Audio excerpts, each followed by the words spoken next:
You are looking at Julian's pronunciation guide, where we look at how to pronounce better some of the most mispronounced words in the world, like this other curious word. But how do you say what you're looking for today? Let's learn once and for all how to pronounce this name correctly. Originally a name of Italian origin, which you can definitely tell from the spelling.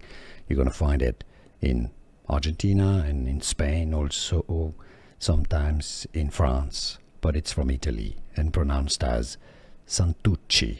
Yes, in Italian, double C or a C before an I is pronounced chi, because you have double C means you stress on it. It's like cappuccino. Do you know the word cappuccino?